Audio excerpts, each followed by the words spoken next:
কিছু টিপস জানা থাকলে আমাদের সংসারের কাজ অনেকটাই সোজা হয়ে যায়। হ্যালো বন্ধুরা, কেমন আছো তোমরা? আশা করি ভালো আছো, আর আমিও ভালো আছি।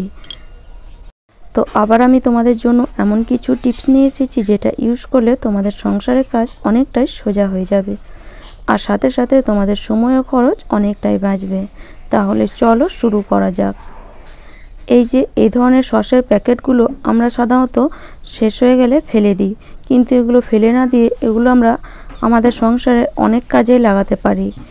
যেমন এই সসের প্যাকেটটা ভালো করে পরিষ্কার করে এর মধ্যে যদি এইভাবে নর্মাল জল ভরে দাও, তারপরে এটাকে যদি আমরা ফ্রিজের মধ্যে রেখে দিই, যখন আমাদের হাতে পায়ে কোথাও চোট লাগে বা আঘাত লাগে, বা আমাদের বাচ্চাদেরও অনেক সময় খেলতে গিয়ে চোট লেগে যায়, তখন এই যে সসের প্যাকেটটা আমরা ফ্রিজে ভরেছিলাম, এটা দিয়ে যদি একটু শ্যাক করা হয়, সেই জায়গাটা থেকে ব্যথা দূর হয়ে যায়, বা যে জায়গায় আঘাত লাগে সেই জায়গাটাতে এভাবে শ্যাক করলে অনেকটাই দেখবে আরাম লাগে। আবার এই সসের প্যাকেটের ভেতরে যদি একটু হালকা উষ্ণ গরম জল ভরে আমাদের যে শরীরে ব্যথা এখনকার দিনে ধরো কোমরে বা হাঁটুতে, তখন আমরা হট ব্যাগের ইউজ করি, তো এটা হট ব্যাগ হিসাবেও তোমরা ব্যবহার করতে পারো। আবার এই সসের প্যাকেটটা যদি আমরা এইভাবে কেটে দিই সুন্দর করে, তাহলে একটা সুন্দর জিনিস তৈরি হয়ে যায়, যেটা আমাদের সংসারে অনেক কাজে আমরা লাগাতে পারি। তো চলো সেটা কি জিনিস তৈরি হবে, পুরো ভিডিওটা দেখতে থাকো, তাহলেই বুঝতে পারবে। আর আশা করি এরপরে সসের প্যাকেটটা আর বেকার ভেবে কখনোই তোমরা ফেলে দেবে না। তো দেখো, এইভাবে আমি একটা রাউন্ড শেপ দিয়ে এই সসের প্যাকেটটা কেটে নিলাম। এবার এইভাবে মাঝখান থেকে ভাঁজ করে দু সাইডটা সমান করে নেব, মানে এটা ঠিক সমান কাটা হয়নি, সেই জন্য এইভাবে ভাঁজ করে নিলে দু সাইডটাই সমানভাবে কাটা হবে, এতে জিনিসটা দেখতে ভালো লাগবে।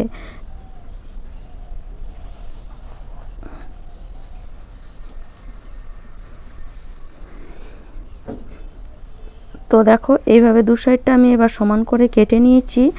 এবার পেছনটা এইভাবে খুলে দিতে হবে, আর এই যে দু সাইডের পকেটটা, মানে দু সাইডে যে বেরিয়ে আছে, সেটাকে যদি এইভাবে ভাঁজ করে একদিকটা ভরে দাও ভেতর দিকে, বা এই সাইডটা কেটেও দিতে পারো, তো সুন্দর একটা কিন্তু পকেট তৈরি হয়ে যায়। আর পেছন সাইডটা এইভাবে ভাঁজ করে আমি একটু এইভাবে কেটে নিচ্ছি। এতে কি হবে, এতে একটা মানে সুন্দর একটা জিনিস তৈরি হয়ে গেল, যেটা তোমরা টাঙাতেও পারবে, যে কোনো জায়গায় টাঙিয়ে দিতে পারবে। তো দেখো, একটা সুন্দর পকেট তৈরি হয়ে গেল, যার ভেতরে তোমরা অনেক জিনিস রাখতে পারবে। তো দেখো কত সুন্দর হয়েছে এটা। এবার এর ভেতরে তোমরা সংসারে নানান জিনিস রাখতে পারবে, যেমন ধরো রান্নাঘরের অনেক জিনিস এর ভিতরে আমরা রাখতে পারবো, বা আমাদের ধরো মেকআপের অনেক জিনিস আমরা রাখতে পারবো। দেখো, এর ভিতরে যদি আমরা এইভাবে চামচ রেখে দিই, কত চামচ এর ভিতরে এইভাবে ধরে যাবে। ছোট ছোট জিনিস কি বড় বড় জিনিসও কিন্তু এর ভিতরে আমরা রেখে দিতে পারবো। এই যে বড় বড় হাতাগুলো, এগুলো যদি রান্নাঘরে রাখার জায়গা না থাকে, তাহলে এরকম একটা সুন্দর সসের প্যাকেট কেটে তোমরা সুন্দর একটা অর্গানাইজার বানিয়ে নিতে পারো, যার মধ্যে তোমরা রান্নাঘরে নানান জিনিস রাখতে পারবে। বা এরকম যে আমাদের ক্লিপগুলো হয়, সাধারণত কাপড় মিলতে গিয়ে আমরা খুঁজেই পাই না, এদিকে সেদিকে হারিয়ে যায়, তো এই ক্লিপগুলো যদি এক জায়গায় এইভাবে রেখে দাও, তাহলে এটা কাপড় মেলার সময় খুব সহজেই খুঁজে পেয়ে যাবে। আবার এইটাকে তোমরা তারের মধ্যে এক সাইডে টাঙিয়ে দিতে পারো, যেখানে কাপড় মিলছো ধরো, সেখানে যদি টাঙিয়ে দাও, তাহলে ক্লিপগুলো কিন্তু এক জায়গায় থাকবে, আর কাপড় মেলার সময় তোমাদের ক্লিপগুলো কাপড়ে লাগাতে অনেক সুবিধা হবে। তো আশা করি টিপসটা কাজে আসবে। আবার এই যে টুথপেস্টের প্যাকেটগুলো, এগুলো আমরা টুথপেস্টটা যখন শেষ হয়ে যায় তখন বেকার ভেবে ফেলে দিই, কিন্তু এই টুথপেস্টের প্যাকেটে আমরা অনেক জিনিস তৈরি করতে পারি, বা আমাদের সংসারে অনেক কাজে এই টুথপেস্টের প্যাকেটটা লাগাতে পারি। তো চলো আজকে একটা সুন্দর জিনিস দেখাবো, যেটা দেখে তোমরা ভাববে যে এতদিন টুথপেস্টের প্যাকেটগুলো কেনই বা ফেলে দিয়েছি। তো প্রথমে টুথপেস্টের প্যাকেটটাকে কেটে এইভাবে করে পিস পিস করে কেটে নিতে হবে, এদিক সেদিকে কাটলে হবে না, যেমন আমি কাটছি ঠিক সেরকমই কিন্তু ছোট ছোট পিস পিস করে এটাকে কেটে নিতে হবে। আর এটাকে আমি একটা ছোট্ট বাটির মধ্যে কিছুটা জল নিয়েছি, তার মধ্যে ফেলে দিচ্ছি, যাতে যে এক্সট্রা টুথপেস্টটা আছে সেটাও যেন নষ্ট না হয়। দেখো এক্সট্রা কত টুথপেস্ট আছে, তো এগুলোও আমরা ফেলে দিই, কিন্তু এইভাবে যদি কেটে এটাকে ইউজ করা হয় তাহলে আমাদের সংসারের সময় ও খরচ দুটোই কিন্তু বাঁচে। তো দেখো এই যে ছোট ছোট পিসগুলো কাটলাম, এগুলোকে ভালো করে আমি আবার ধুয়ে নেব, এগুলোই আমরা কাজে লাগাবো। তো দেখো একটা সুন্দর ছোট্ট ছোট রিংয়ের মতন তৈরি হয়ে গেল। তো চলো এগুলো কি কাজে লাগানো যায় সেটা ভিডিওটা দেখতে থাকো, তাহলেই বুঝতে পারবে।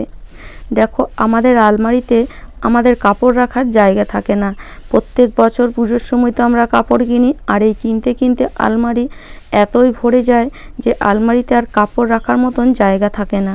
একটা হ্যাঙ্গারে আমরা সাধারণত একটাই কাপড় রাখতে পারি, কিন্তু এই যে টুথপেস্টের প্যাকেটগুলো যদি এইভাবে ছোট ছোট রিংয়ের মতন কেটে নাও, তাহলে তোমরা একটা হ্যাঙ্গারের মধ্যে অনেক কাপড় রেখে দিতে পারবে। দেখো আলমারি এক সাইডে কিন্তু অনেক কাপড় চলে আসবে। এইভাবে রিংগুলো হ্যাঙ্গারের মধ্যে একটা করে পরিয়ে দাও, আর এইভাবে কাপড়গুলো রেখে দাও। দেখো এই রিংগুলো কিন্তু চট করে ছিঁড়েও যাবে না, আর সুন্দর কিন্তু কাপড় রাখা যাবে। দেখতেই পাচ্ছ, দেখো এটা দেখতেও কিন্তু খুব সুন্দর লাগছে। তো এইভাবে যদি আমরা আলমারি এক সাইডে কাপড়গুলো রাখি, তাহলে কিন্তু দেখো এক সাইডের মধ্যে কিন্তু আমাদের অনেক কাপড় চলে আসবে। আবার একটা হ্যাঙ্গারের নিচের থেকে উপর থেকে আবার তোমরা কাপড় টাঙিয়ে দিতে পারবে। দেখো এইভাবে অল্প হ্যাঙ্গারের মধ্যে আমরা অনেক কাপড় টাঙিয়ে দিতে পারি, আর আমাদের এতে হ্যাঙ্গারও বাঁচবে, আর আমাদের আলমারিতে অনেক জায়গাও বাঁচবে। তো আশা করি এই টিপসটাও তোমাদের অনেক কাজে আসবে। রান্নাঘরে রান্না করার পর আমাদের গ্যাস ওভেনের অবস্থা ঠিক এরকমই হয়, আর এটা তো আমরা প্রত্যেক দিনই সার্ফ সাবান দিয়ে পরিষ্কার করে থাকি, কিন্তু আজ আমরা এটাকে আর সার্ফ সাবান দিয়ে পরিষ্কার করব না। যে টুথপেস্টের লিকুইডটা আমরা বার করলাম একটা বাটির মধ্যে, এই যে এটা দিয়ে আজকে আমরা পুরো রান্নাঘরটা পরিষ্কার করব। তো চলো আমি এই ধরনের একটা স্পঞ্জ নিয়ে নিয়েছি, তোমাদের কাছে না থাকলে তোমরা স্কচ ব্রাইটেও এইভাবে স্কচ ব্রাইটের মধ্যে টুথপেস্টটাকে লাগিয়ে তারপরে গ্যাস ওভেনটা বা পুরো রান্নাঘরটা পরিষ্কার করে নিতে পারো। বা যদি এরকম স্পঞ্জ থাকে তাহলে কাজটা কিন্তু খুবই সহজ হয়ে যায়। তো দেখো এইভাবে খালি একটু মোছা দিলেই যত তেলচিটে ভাব আছে সবই কিন্তু এই স্পঞ্জটার মধ্যেই চলে আসে। এবার স্পঞ্জটাকে ভালো করে ধুয়ে আবার একবার মুছে দিলেই বাস, তোমাদের গ্যাস ওভেন মোছার কাজ একদমই শেষ। তাহলে কত সহজে দেখো আমরা আমাদের গ্যাস ওভেনটা পরিষ্কার করে নিতে পারবো। একটা শুকনো কাপড় দিয়ে আর একবার মুছে দাও, তাহলে সুন্দর একদম চকচক করতে লাগবে। তোমরা এই যে টেবিল, তারপরে ধরো গ্যাস ওভেনে, তারপরে ধরো ইন্ডাকশান, সবই কিন্তু পরিষ্কার করে নিতে পারো। তো চলো গ্যাস ওভেন তো আমরা প্রত্যেক দিনই পরিষ্কার করি, আজকে এই টুথপেস্টটা দিয়ে আমাদের গ্যাস ওভেনের বার্নারগুলো পরিষ্কার করে নেব। তো এই যে বার্নারগুলো, এগুলো কিন্তু মাঝে মাঝে পরিষ্কার করা খুবই দরকার। এতে পরিষ্কার করলে আমাদের গ্যাসটাও সুন্দর বার হয়, আর আমাদের গ্যাসের খরচাটাও অনেকটাই কমে। তো এই জলের মধ্যে সামান্য ভিনিগার আর সামান্য একটু খাবার সোডা দিয়ে দিলাম। এবার এটাকে 10 থেকে 15 মিনিট এইভাবে ভিজিয়ে রেখে দিতে হবে। তো মোটামুটি 15 মিনিট পর চলো এগুলোকে পরিষ্কার করে নিই। তো কিছুই করতে হবে না, এরকম একটা টুথব্রাশ নিয়ে নাও, বা টুথব্রাশ নিয়ে এইভাবে একটু বার্নারগুলো ঘষে দিলেই দেখবে বার্নারের মধ্যে যে জংগুলো লেগে থাকে সেগুলো সুন্দরভাবে উঠে যাবে। আর এই বার্নারগুলো সপ্তাহে 1 দিন বা 15 দিনে 1 দিন অন্তত পরিষ্কার করা খুবই দরকার, কেননা এই বার্নার থেকে আমাদের গ্যাস বের হয়। আর যদি বার্নার পরিষ্কার না থাকে তাহলে গ্যাসের খরচাটা অনেকটাই বেড়ে যায়। আর আমাদের সময়টাও অনেকটাই বেড়ে যায়। কারণ রান্না করতে সময় লাগে যদি বান্না যদি ঠিক না জ্বলে, আর গ্যাসের খরচাও অনেক বেশি হয়ে যায়। আর যদি বান্নার এইরকম সুন্দর পরিষ্কার থাকে বা বান্নারে যে হোলগুলো হয় সেগুলো যদি পরিষ্কার থাকে, তাহলে আমাদের গ্যাসের খরচাটা অনেকটাই কমে যায়।